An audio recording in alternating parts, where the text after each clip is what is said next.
हमारा माशरा इस वक्त स्ट्रेस और ज़हनी दबाव का शिकार है और उसकी वजह से लोग ब्लड प्रेशर का शिकार हो जाते हैं और अचानक ये हाइपरटेंशन ज़्यादा होने की वजह से स्ट्रोक की वजह से पेश होते हैं और उनमें काफ़ी सारे और वो सारी ज़िंदगी के लिए या तो वो डेथ की तरफ चले जाते हैं या फिर सारी उम्र के लिए अपाहज हो जाते हैं।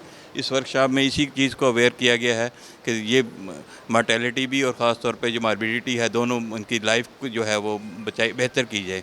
ये एक आगाही सेमिनार था और इसका मकसद ये था कि हमारे पैरामेडिक्स को सबसे पहले इस जगह पर पहुंचना है और उनको तमाम तरबियत और तमाम आलात से लेस किया जाए और इंशाल्लाह उम्मीद ये है कि हम आगे भी मुस्तकबिल में ऐसी तमाम जो एक्टिविटीज़ हैं वो कंटिन्यू करेंगे। इम्पॉर्टेंट सेमिनार था।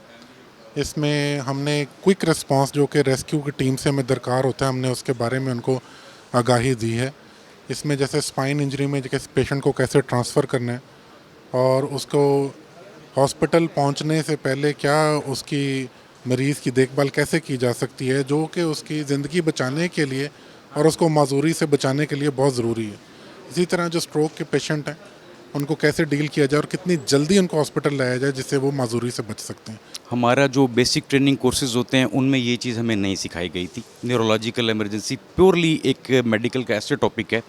हमारे पास जो पाकिस्तान का पैरामेडिक जो एक आदमी होता है वो इतनी डिटेल में चीज़ें ये नहीं समझ सकता।